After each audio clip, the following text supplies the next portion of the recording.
Villains. Every hero needs a good villain, because we as people love seeing others overcome challenges. As the PreCure franchise goes on, more and more villains are made, and we're here to rank them all today. Hey, how's it going, guys? Midnight Realm VA here, and I'll be ranking every single villain group in PreCure's 20-year history.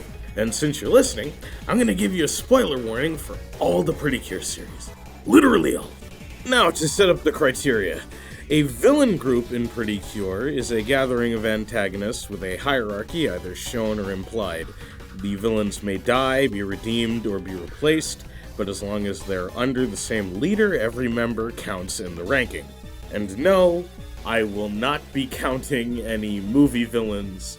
Movie villains likely would have their own lists, since most of them are standalone. Now, without further ado, let's get over to... Never have I seen a group of villains so utterly disconnected from their heroes. Gentoro is the only villain who does, because she becomes a PreCure quarter of the way through. Might as well, since she had an awful redemption arc. The worst she did was make food taste weird, and she begs for forgiveness like she was killing puppies. As for the others in the group, all of them would be solid characters if they didn't have the motivations of preschoolers. Narcistoru is such a picky eater that he built an evil robot to do food-related crimes with him.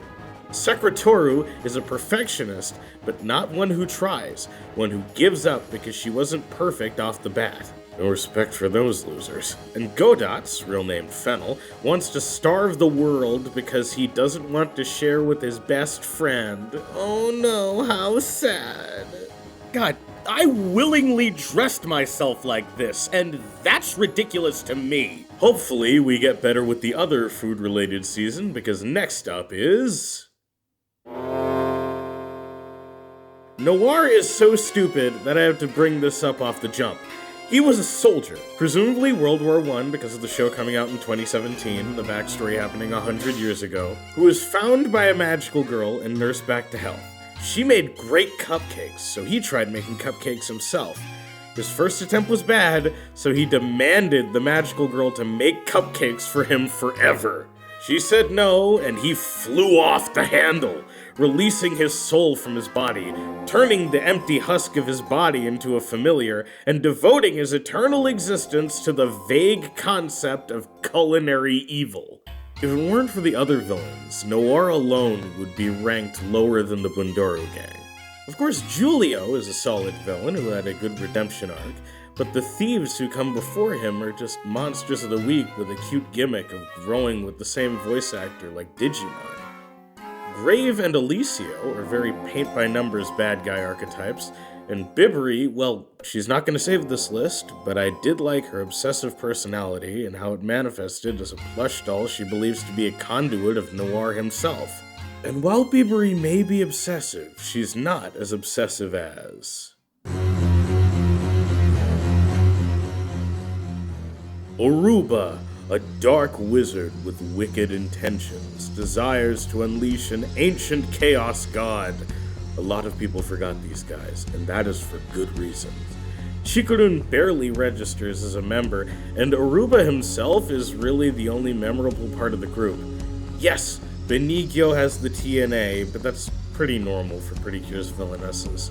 You would think the villains who merged two worlds together would stick in people's minds, but no, they're just number 20. A little better is the previous villain group, the Dark Magicians. Yeah, no, I'm not changing the music, this is the same season. Only slightly more memorable because of the implied gay relationship between the headmaster of the magic school and Kushi, the leader of the Dark Magicians. This villain group is like any other villain group in the franchise. A pretty boy, a sexy lady, and a big guy are the trio of choice, while they get orders from either the giant main villain or their tiny, shrill-voiced assistant. A lot of villain groups are like that, so I'm not really gonna repeat myself that much about this. Alright, let's see who we got next. A job application? A man with no name wanted to get with Flora, the goddess of flowers. She said no, and he flew off the handle. dedicating his life to collecting treasure in hopes that he could break open the gates to the Cure Rose Garden. You know, guys like these end up alone because even women who are into them are ignored due to their singular obsession. I did like Bumby and Scorp, but Bumby is a pre-established character, and Scorp is just a plank of wood without Bumby. So as much as his death was emotional, it's not as memorable as it could have been. The only thing I remember about the others is the mushroom witch Shibireta, and that's because she said, "Books are tools to be used," and the PreCures said no. The thing is, books are tools. Tools for learning, creative expression, and storytelling, and the way you use them is reading. So I don't know what the Cures were on about in that episode. I mean, without books of sheet music, how could we have our next entry? I did not intend to have Minorland be the number before the age of consent, but that's a funny little coincidence. Welcome to Minorland, population 17. So, Noise is a very solid villain, and the embodiment of sadness itself. He is definitely sympathetic, and I think the way Sweet handled him was great. However, Mephisto, Siren, and the trio de Minor are all very weak by comparison. We have two brainwashed villains who are more silly than threatening, and a trio that tried to go from silly to threatening and utterly failed to do so. With such a great villain leading them, they just don't match as well, leading to a low ranking for the group as a whole. But speaking of low... The Undog Empire, made from taking the word underground in katakana and cutting the round off, are the enemies to the Soaring Sky PreCures. Just like the worst on this list, these villains are disconnected, but not to the PreCures, to each other. The villains barely interact with each other, so much so that we don't even see our big bad fully until episode 44. In any other PreCure series, she would have interacted with all of them on screen multiple times at that point. Once we first see the Kaiserin, we're given a truckload of info about her that makes her sympathetic. Then her boring attendant, Skeerhead, kills her and turns purple, calling himself Darkhead. Shit, that's so dumb a middle schooler wouldn't write that in a fanfic. God, I need some funny villain banter. What about...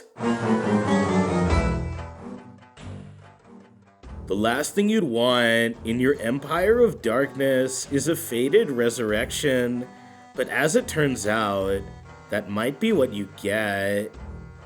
So, since the Dark King and the Queen of Light are connected, his demise led to the Queen falling shortly after. Both split themselves into multiple pieces, and with the Dark King's parts, they all hate each other. As much as I like the funny banter between Circle Man and Circular Man, they were very forgettable overall, so number 15 they go. God, I hope the first season is better. Well, I guess not. We have our typical villains, even a redeemed one. But this was the first season, and that could really easily be filled. Well, duh, it's the first! The second half, Seeds of Darkness, are a bit better, being children of the Dark King who slowly form their own identities until being forcibly turned into a mindless monster. But that only puts them a bit higher compared to all the others on this list. If I was making a group of villains, what would I do? I love studying animals, so I was all in on the Japanese wolf pack. The Japanese wolf was the smallest species of wolf in the world, but during the Meiji Restoration, rabies hit the island and the wolves couldn't handle it, so the Japanese people decided to hunt them to extinction. Now, that is a great basis for a villain group. A pack of wolves resentful for what humanity's done to them gain a great magical power to get their revenge. Unfortunately, they didn't appear until episode 29. This didn't give them adequate time to develop, so Gao's two lackeys kinda just stayed as their tropes, and Gao, who went full furry mode on him, just kinda stopped, cause Komugi said, "You know that wolf you like? He likes you." Such a strong motivation and such beautiful designs wasted by a vague as all hell friendship speech. Wonderful does have its strengths though, like the romance and the cute fluff. Nico was there.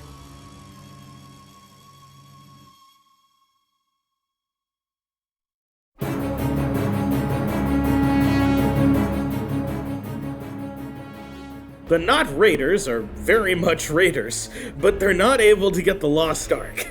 As much as Tenjo, Capard, I-1, and Galogger have solid motivations as refugees from doomed planets, their leader, the Ophiuchus Princess, is what drags us down. You see, she's a god, and not just that, a creator god. Along with 12 other star princesses, she helped create the universe itself. The thing is, she looked at how it was going and said, I don't really know about all this imagination stuff. Can we make that go away? The Star Princesses said no, so she threw a fit that led to her exile. I swear, if all of her underlings weren't better written, she'd be at number 20. That kind of motivation's a joke. Just like... Okay, so the Witch of Delays is a lazy witch who sucked the motivation out of an entire kingdom of mermaids or something.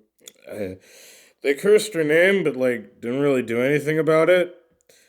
Somehow she got hurt and washed up somewhere in Denmark. There, a girl named Unette nursed her back to health, and wow, this is giving me some cupcake-shaped deja vu. Well, just like that other girl, she was a magical girl, so she fought the evil witch, but she delayed the fight to an unspecified time. Centuries later, the mermaids are motivated again.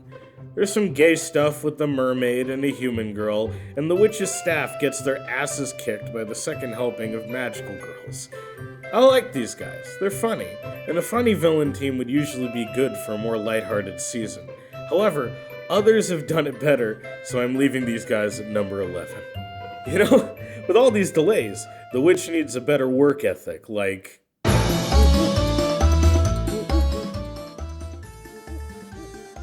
Though it may seem like a standard set of villains at first glance, it is a pretty standard set of villains. But just like the revived Dark Zone, a villain voiced by Wataru Takagi elevated the material. Bumbi is a well-written comedic villain, and they were right to have him show up in all 3 series. That and Desperaya, voiced by veteran magical girl Kazuko Sugiyama, killed it with a chilling performance, a simple yet strong motivation, and a great fight against the PreCure 5. But, since this is more than just those two, I put this evil corporation at number 10. You know, as much as evil corporations are rather poignant, what about another evil kingdom, like the good old days?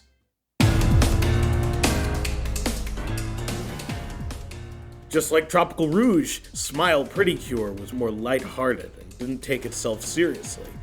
The difference is, I like the villains a lot more. A comical trio bolstered by a wonderfully sadistic villain like Joker was really a match made in heaven. And as much as Emperor Piero was a nothing character, his underlings more than made up for it with their well-executed jokes and legitimately terrifying moments. I love these guys so much. But what if these silly villains had more of a connection to the main characters? The generals of the Selfish Kingdom represent 5 of the 7 deadly sins. Mostly because lust wouldn't fly in a kid's show, and I don't get why pride was left out. Very funny, editor man. And while they're all greedy, they do exemplify their sins well, while becoming more than one-note jokes. Except for Riva and Gura. They were meant to die anyway. They are still low on this list because of the Proto-Selfish, a monster that destroyed Belle for no reason and came right the fuck out of nowhere even though King Selfish was right there. But I like the other guys too much to put them too low, so number 8 they go. Well, we're getting a lot of evil kingdoms. How about another one?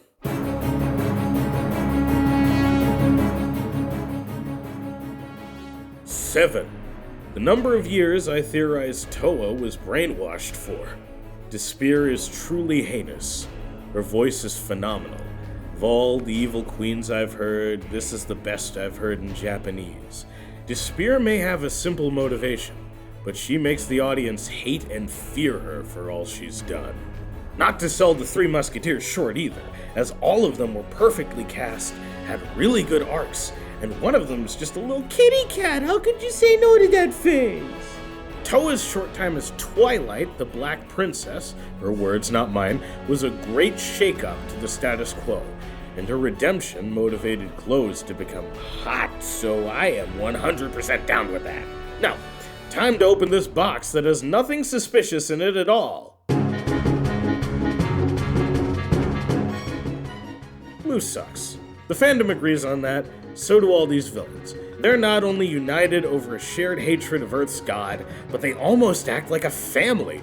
A dysfunctional family with a mostly absent father in Red, but a family nonetheless. Queen Mirage had so much reason not to trust Blue, so Red didn't really need to be there. The upside, however, is that we got the awesome evil Seiji fight that paired well with the literal world-ending stakes because of him. Mirage herself is a disgraced PreCure who was put into stasis for a schoolgirl crush is an awful tragedy made even more effective when you realize how skeevy Blue is. All the emotions communicated superbly by her voice actress Mariko Koda. Clearly this woman's been around the block. Miraj's old fairy is great too. Fan, the PreCure hunter, is like Toa if she were a fairy. He's cold and efficient in his process. His brain is so washed that it's hard to see, and that makes his redemption hit as hard as possible. The Rescue Trio's alright too, but the star of the show really is Queen Mirage. So much that she lifted it to number 6. Alright, here we go. The top 5 are coming up, and the lowest among the top is... a group of living diseases that only want to spread and evolve. It's simple but effective in how much you don't want them to succeed. This is made even better with Daruizen, a villain who tries roping Cure Grace into a toxic relationship with every trick in the book, and I do mean every trick. I've seen a couple of people want this guy redeemed, but I think this guy is irredeemable. Oh my god. Great villain. Top tier. Next up, we got an underrated gem that shines with all the colors of the rainbow in... Midnight, why are you doing this? The Dark Zone was so low in comparison. Well, this ain't the Dark Zone, baby. These villains have more captivating personalities and dynamics.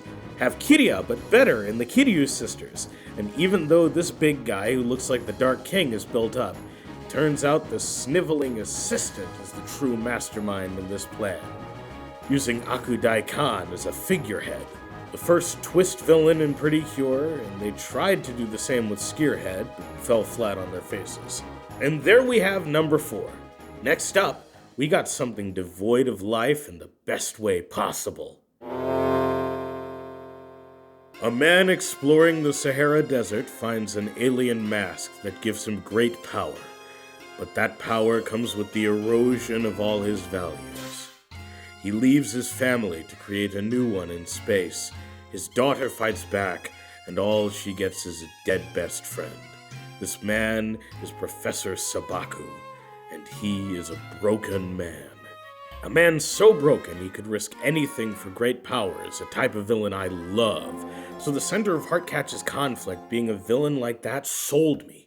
Dune, much like Pierrot after him, is a wall, but a wall that is the reason Sabaku has gone mad.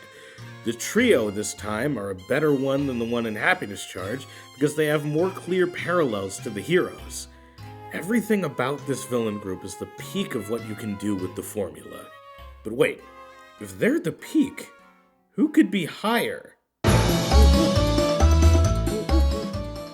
Without today, tomorrow never comes. That seems to be the mantra of George Karai, a man who lost everyone he loved to a calamity that froze the world. With his wife dead, his daughter against him, and his company there to aid him, he decided to travel back in time to stop the calamity. The problem is, the only way he thought to stop the calamity is to make it happen sooner. I can follow the man's reasoning, even though I can't agree with him, and that's a great villain to me. Someone you understand but still want defeated. All the villains are fun too. Yeah, Daigon, Listol, and Bishin are kinda just there, but Jelos is hot, Pupple's a whole lot of fun, Charlete was an enjoyable punching bag, Ruru was a great villain with an even greater face turn, and Dr. Traum keeps the fun going while Pupple is gone. With this motley crew, it's strange they're at two, but that's because one is too hard to outdo.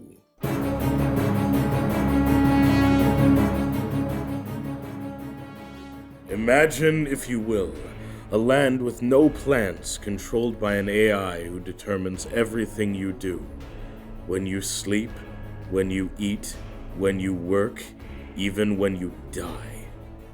That is where our villains grew up, and they have been told by their AI commander Mobius that your world is next. With all the troubles with AI now, this is relatively poignant, but it already works regardless as a commentary on authoritarian regimes. Setsuna being tortured for the cause is real and visceral, both the animators and voice actor delivering with that pain. Wester brings much needed levity to the situation so the kids don't get too traumatized, and Northa is a devil of a woman, so threatening and hateable that she wasn't even ruined when they revived her for a crossover movie. Of course, we have Setsuna's redemption, but you already know I love it. You probably love it too if you watched it. I swear the head writer of Fresh should head more PreCure series if this is the gold we get. Labyrinth definitely deserves the #1 spot on this list for doing everything better than right. Hey, how's it going? It's Midnight Realm VA. Hope you liked the video. Make sure to like, comment, subscribe, share this with your friends, your enemies. Oh yeah, also following my Blue Sky and donating to my Ko-fi would be nice if you got the money for it. And once you're done with all that, have a good night.